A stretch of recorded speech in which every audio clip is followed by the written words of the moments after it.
স্বাগতম ৰাজ্য চৰকাৰৰ বুলডোজাৰ একশনৰ ভয়ত কম্পমান হৈ পৰিছে এতিয়া অবৈধ বেদখলকাৰী সন্দেহজনক নাগৰিক আৰু এইবাৰ জাগুন এৰি পলায়ন কৰিছে সন্দেহজনক নাগৰিকে যিসমূহ স্থান অবৈধ বেদখল কৰি থৈছিল সেই স্থান এৰিছে ঘৰ দুৱাৰ ভাঙি তালি টুপুলা বান্ধি এফালৰ পৰা পলায়ন কৰিছে এতিয়া সন্দেহজনক নাগৰিক অবৈধ বেদখলকাৰী লৈছে এই মুহূৰ্তত টাইম এটৰ দৰ্শকৰ বাবে এই খবৰ কোনো কাৰণতে অসমৰ সন্দেহযুক্ত নাগৰিক বিদেশীৰ বাবে স্থান নাই উচ্ছেদৰ পূৰ্বে তালি টুপুলা বান্ধি ঘৰ এৰিছে এতিয়া সন্দেহজনক নাগৰিকে কোনো কাৰণতে অসমৰ সন্দেহযুক্ত নাগৰিক বিদেশীক থাকিবলৈ দিয়া নহব সন্দেহযুক্ত নাগৰিকৰ বাবে অবৈধ বেদখলকাৰীৰ বাবে স্থান নাই এতিয়া অসমত সন্দেহজনক লোক আৰু অবৈধ নাগৰিকৰ বিৰুদ্ধে চলি আছে ৰাজ্যত উচ্ছেদ অভিযান মাৰ্ঘেৰিটা সমজিলাৰ লিডুৰ মুলাং অঞ্চলৰ পৰা তালি টুপুলা বান্ধি ঠাই এৰিছে বহু সন্দেহযুক্ত লোকে উজনিত অব্যাহত আছে সন্দেহযুক্ত লোকক খেদি পঠিওৱা অভিযান জাতীয় দল সংগঠনসমূহেও ধাৰাবাহিকভাৱে অব্যাহত ৰাখিছে এই অভিযান বিভিন্ন দল সংগঠনে অভিযান চলাইছে সন্দেহযুক্ত লোকৰ বিৰুদ্ধে গাঁৱে গাঁৱে ঘৰে ঘৰে গৈছে অভিযান চলাবলৈ আৰু সন্দেহজনক লোক অবৈধ নাগৰিকৰ বিৰুদ্ধে গাঁওবাসীকো সজাগ হ'বলৈ দিছিল মুখ্যমন্ত্ৰীয়ে বিশেষভাৱে আহ্বান জনাইছিল উচ্ছেদৰ পূৰ্বে তালি টুপুলা বান্ধি ঘৰ এৰিছে সন্দেহজনক নাগৰিকে আমি পুনৰ জনাইছো এয়া ডাঙৰ খবৰ ৰাজ্যৰ মুখ্যমন্ত্ৰীগৰাকীয়ে এই কথা স্পষ্ট কৰি দিছিল যে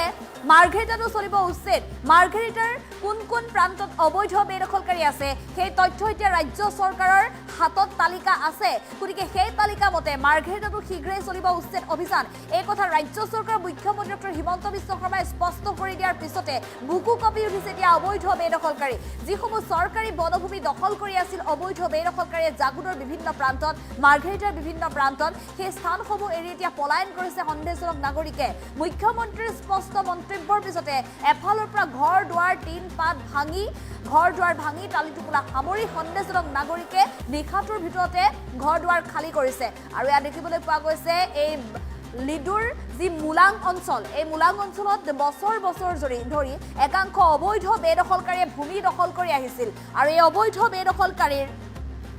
বিৰুদ্ধে এতিয়া জাতীয় দল সংগঠনসমূহ তৎপৰ হৈ পৰিছে অবৈধ বেদখলকাৰীক কোনো কাৰণত স্থান দিয়া নহব বুলি ইতিমধ্যে সতৰ্ক কৰি দিছে প্ৰতিগৰাকী খিলঞ্জীয়া ৰাইজে এই সন্দৰ্ভত যেটো সজাগ হৈ উঠিছে আৰু তাৰ পিছত এতিয়া দেখিবলৈ পোৱা গৈছে ধাৰাবাহিকভাৱে অব্যাহত আছে ৰাজ্যত উচ্ছেদ অভিযান আৰু ৰাজ্য চৰকাৰৰ যি উচ্ছেদ অভিযান এই উচ্ছেদ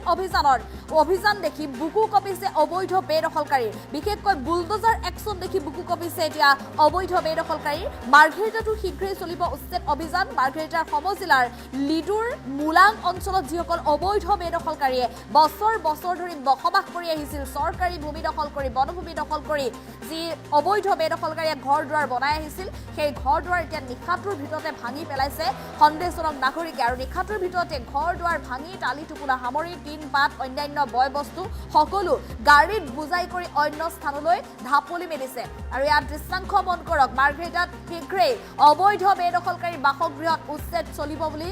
নিশ্চিত হোৱাৰ পিছতে ভয়তে পলায়ন কৰিছে এইসকল সন্দেহজনক নাগৰিকে উজনি অসমত যি সময়ত জাতীয় দল সংগঠনসমূহ এতিয়া তৎপৰ হৈ পৰিছে উজনি অসমত জাতীয় দল সংগঠনসমূহে বিভিন্ন প্ৰান্তলৈ গৈছে ঘৰে ঘৰে গৈছে ভাড়া ঘৰে গৈছে এফালে লোহাৰ ডেম্পৰ পৰা আৰম্ভ কৰি ইটাপাটা পৰ্যন্ত চলাইছে অভিযান সন্দেহজনক নাগৰিকক বিচাৰি আৰু ৰাজ্য চৰকাৰৰ মুখ্যমন্ত্ৰীগৰাকীয়ে প্ৰতিগৰাকী খিলঞ্জীয়াক বিশেষভাৱে আহ্বান জনাইছে যাতে সকলো খিলঞ্জীয়া এতিয়া সজাগ হওক কোনো কাৰণত যাতে উচ্ছেদিতক স্থান নিদিয়ক আৰু উচ্ছেদৰ বিৰুদ্ধে উচ্ছেদৰ সমৰ্থনত যাতে প্ৰতিগৰাকী খিলঞ্জীয়াই আগবাঢ়ি আহক এনেধৰণে মুখ্যমন্ত্ৰীগৰাকীৰ স্পষ্ট মন্তব্য আছিল আৰু বিশেষভাৱে আহ্বান আছিল খিলঞ্জীয়া ৰাইজলৈ আৰু সেই মুখ্যমন্ত্ৰীৰ স্পষ্ট মন্তব্যৰ পিছতে এতিয়া মাৰ্ঘেৰিটাত থকা অবৈধ বেদখলকাৰী বুকু কপিছে লিডুৰ মুলাং অঞ্চল এৰি সন্দেহজনক নাগৰিকে নিশাটোৰ ভিতৰতে বয় বস্তু সামৰি ঘৰ দুৱাৰ ভাঙি তালি টুপুলা বান্ধি বাহন বুজাই কৰি অন্য স্থানলৈ ঢাপলি মেলা দেখিবলৈ পোৱা গৈছে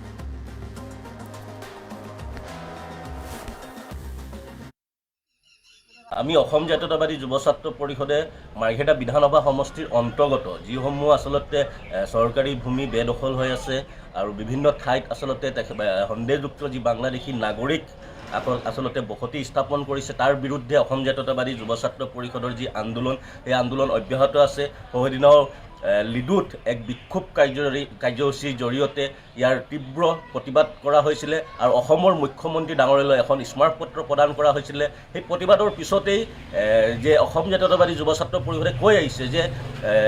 সন্দেহযুক্ত যিসমূহ নাগৰিক, সন্দেহৰ আৱৰ্তত যিসকল আছে সেইসকলক আমি সকিয়নি প্ৰদান কৰিছিলোঁ আৰু বিভিন্ন সময়ত অসম জাতীয়তাবাদী যুৱ ছাত্ৰ পৰিষদে ইয়াৰ তীব্ৰ বিৰোধিতা কৰি আহিছে। তাৰ সমান্তৰালভাৱে আমি বিভিন্ন সময়ত কওঁ যে মাৰ্ঘেৰিটা বিধানসভা সমষ্টিৰ অন্তৰ্গত মোলাং, টিপং অঞ্চলৰ পাহাৰপুৰ, লালপাহাৰকে আদি কৰি মাৰ্ঘেৰিটাৰ বিভিন্ন দাঁতিকাষৰীয়া অঞ্চলত আচলতে যিসকল সন্দেহৰ আৱৰ্তত, যিসকল সন্দেহযুক্ত নাগৰিক আচলতে এতিয়াও যিসকল আছে সেইসকলক কিন্তু শীঘ্ৰে মাৰ্ঘেৰিটা ত্যাগ কৰিবলৈ আমি কিন্তু আহ্বান জনাইছোঁ। তাৰ সমান্তৰালভাৱে আমি দেখা পাইছোঁ এই যি আমাৰ যি আহ্বান, আমাৰ এই যি প্ৰতিবাদ, এই প্ৰতিবাদৰ প্ৰতি সঁহাৰি জনাই আচলতে বহু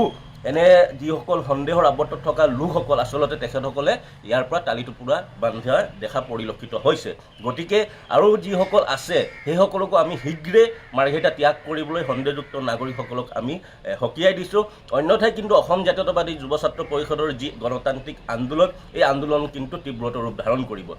মাৰ্ঘেৰিটা সমষ্টিত বহু লোক সন্দেহযুক্ত বহুত লোক আহি বসবাস কৰি আছে।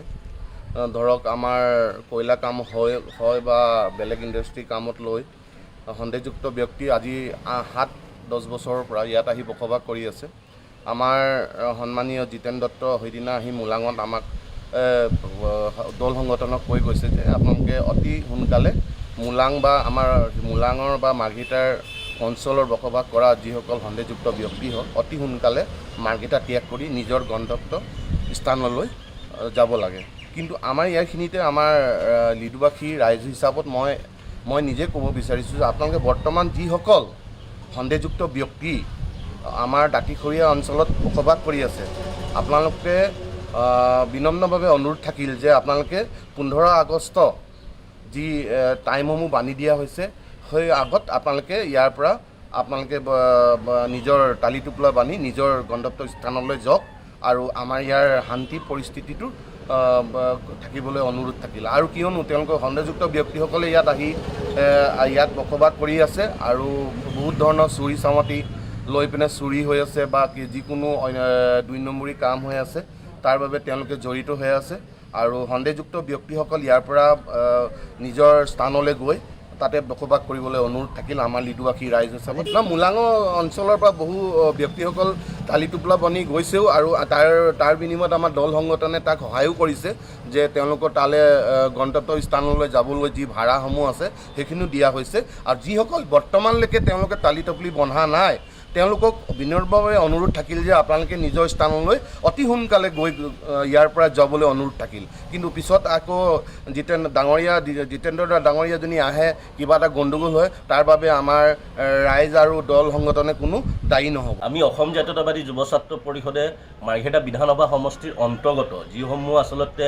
চৰকাৰী ভূমি বেদখল হৈ আছে আৰু বিভিন্ন ঠাইত আচলতে সন্দেহযুক্ত যি বাংলাদেশী নাগৰিক আচলতে বসতি স্থাপন কৰিছে, তাৰ বিৰুদ্ধে অসম জাতীয়তাবাদী যুৱ ছাত্ৰ পৰিষদৰ যি আন্দোলন, সেই আন্দোলন অব্যাহত আছে। সেইদিনাও লিডুত এক বিক্ষোভ কাৰ্যসূচীৰ জৰিয়তে ইয়াৰ তীব্ৰ প্ৰতিবাদ কৰা হৈছিলে আৰু অসমৰ মুখ্যমন্ত্ৰী ডাঙৰীয়ালৈ এখন স্মাৰকপত্ৰ প্ৰদান কৰা হৈছিলে। সেই প্ৰতিবাদৰ পিছতেই যে অসম জাতীয়তাবাদী যুৱ ছাত্ৰ পৰিষদে কৈ আহিছে যে সন্দেহযুক্ত যিসমূহ নাগৰিক, সন্দেহৰ আৱৰ্তত যিসকল আছে সেইসকলক আমি সকিয়নি প্ৰদান কৰিছিলোঁ আৰু বিভিন্ন সময়ত অসম জাতীয়তাবাদী যুৱ ছাত্ৰ পৰিষদে ইয়াৰ তীব্ৰ বিৰোধিতা কৰি আহিছে। তাৰ সমান্তৰালভাৱে আমি বিভিন্ন সময়ত কওঁ যে মাৰ্ঘেৰিটা বিধানসভা সমষ্টিৰ অন্তৰ্গত মোলাং, টিপং অঞ্চলৰ পাহাৰপুৰ, লালপাহাৰকে আদি কৰি মাৰ্ঘেৰিটাৰ বিভিন্ন দাঁতিকাষৰীয়া অঞ্চলত আচলতে যিসকল সন্দেহৰ আৱৰ্তত, যিসকল সন্দেহযুক্ত নাগৰিক আচলতে এতিয়াও যিসকল আছে সেইসকলক কিন্তু শীঘ্ৰে মাৰ্ঘেৰিটা ত্যাগ কৰিবলৈ আমি কিন্তু আহ্বান জনাইছোঁ। তাৰ সমান্তৰালভাৱে আমি দেখা পাইছোঁ এই যি আমাৰ যি আহ্বান, আমাৰ এই যি প্ৰতিবাদ, এই প্ৰতিবাদৰ প্ৰতি সঁহাৰি জনাই আচলতে বহু এনে যিসকল সন্দেহৰ আৱৰ্তত থকা লোকসকল আচলতে তেখেতসকলে ইয়াৰ পৰা টালি টোপোলা বান্ধি দেখা পৰিলক্ষিত হৈছে। গতিকে আৰু যিসকল আছে সেইসকলকো আমি শীঘ্ৰে মাৰ্ঘেৰিটা ত্যাগ কৰিবলৈ সন্দেহযুক্ত নাগৰিকসকলক আমি সকীয়াই দিছোঁ। অন্যথাই কিন্তু অসম জাতীয়তাবাদী যুৱ ছাত্ৰ পৰিষদৰ যি গণতান্ত্ৰিক আন্দোলন, এই আন্দোলন কিন্তু তীব্ৰতৰ ৰূপ ধাৰণ কৰিব। মাৰ্ঘেৰিটা সমষ্টিত বহু লোক সন্দেহযুক্ত বহুত লোক আহি বসবাস কৰি আছে। ধৰক আমাৰ কয়লা কাম হয় বা বেলেগ ইণ্ডাষ্ট্ৰী কামত লৈ সন্দেহযুক্ত ব্যক্তি আজি 7-10 বছৰৰ পৰা ইয়াত আহি বসবাস কৰি আছে। আমাৰ সন্মানীয় জিতেন দত্ত সেইদিনা আহি মোলাঙত আমাক দল সংগঠনক কৈ গৈছে যে আপোনালোকে অতি সোনকালে মোলাং বা আমাৰ মোলাঙৰ বা মাৰ্ঘেৰিটাৰ অঞ্চলৰ বসবাস কৰা যিসকল সন্দেহযুক্ত ব্যক্তি হওক অতি সোনকালে মাৰ্ঘেৰিটা ত্যাগ কৰি নিজৰ গন্তব্য স্থানলৈ যাব লাগে। কিন্তু আমাৰ ইয়াৰখিনিতে আমাৰ লিডুবাসী ৰাইজ হিচাপত মই নিজে ক'ব বিচাৰিছোঁ যে আপোনালোকে বৰ্তমান যিসকল সন্দেহযুক্ত ব্যক্তি আমাৰ দাঁতিখৰীয়া অঞ্চলত বসবাস কৰি আছে আপোনালোকে বিনম্ৰভাৱে অনুৰোধ থাকিল যে আপোনালোকে 15 আগষ্ট যি টাইমসমূহ বান্ধি দিয়া হৈছে সেই আগত আপোনালোকে ইয়াৰ পৰা আপোনালোকে নিজৰ টালি টোপোলা বান্ধি নিজৰ গন্তব্য স্থানলৈ যাওক আৰু আমাৰ ইয়াৰ শান্তি পৰিস্থিতিটো থাকিবলৈ অনুৰোধ থাকিল। আৰু কিয়নো তেওঁলোকৰ সন্দেহযুক্ত ব্যক্তিসকলে ইয়াত আহি ইয়াত বসবাস কৰি আছে আৰু বহুত ধৰণৰ চুৰি চামতি লৈ পিনে চুৰি হৈ আছে বা যিকোনো 2 নম্বৰী কাম হৈ আছে তাৰ বাবে তেওঁলোকে জড়িত হৈ আছে আৰু সন্দেহযুক্ত ব্যক্তিসকল ইয়াৰ পৰা নিজৰ স্থানলৈ গৈ তাতে বসবাস কৰিবলৈ অনুৰোধ থাকিল আমাৰ লিডুবাসী ৰাইজ হিচাপত। মোলাঙৰ অঞ্চলৰ পৰা বহু ব্যক্তিসকল টালি টোপোলা বান্ধি গৈছেও আৰু তাৰ বিনিময়ত আমাৰ দল সংগঠনে তাক সহায়ো কৰিছে যে তেওঁলোকৰ তালৈ গন্তব্য স্থানলৈ যাবলৈ যি ভাড়াসমূহ আছে সেইখিনিও দিয়া হৈছে। আৰু যিসকল বৰ্তমানলৈকে তেওঁলোকে টালি টপলি বন্ধা নাই তেওঁলোকক বিনম্ৰভাৱে অনুৰোধ থাকিল যে আপোনালোকে নিজৰ স্থানলৈ অতি সোনকালে গৈ ইয়াৰ পৰা যাবলৈ অনুৰোধ থাকিল। কিন্তু পিছত আকৌ জিতেন্দ্ৰ ডাঙৰীয়াজনী আহে কিবা এটা গণ্ডগোল হয় তাৰ বাবে আমাৰ ৰাইজ আৰু দল সংগঠনে কোনো দায়ী নহ'ব। মাৰ্ঘেৰিটা সমষ্টিত বহুত লোক আহি বসবাস কৰি আছে। ধৰক আমাৰ কয়লা কাম হয় বা বেলেগ ইণ্ডাষ্ট্ৰী কামত লৈ সন্দেহযুক্ত ব্যক্তি আজি 7-10 বছৰৰ পৰা ইয়াত আহি বসবাস কৰি আছে। আমাৰ সন্মানীয় জিতেন দত্ত সেইদিনা আহি মোলাঙত আমাক দল সংগঠনক কৈ গৈছে যে আপোনালোকে অতি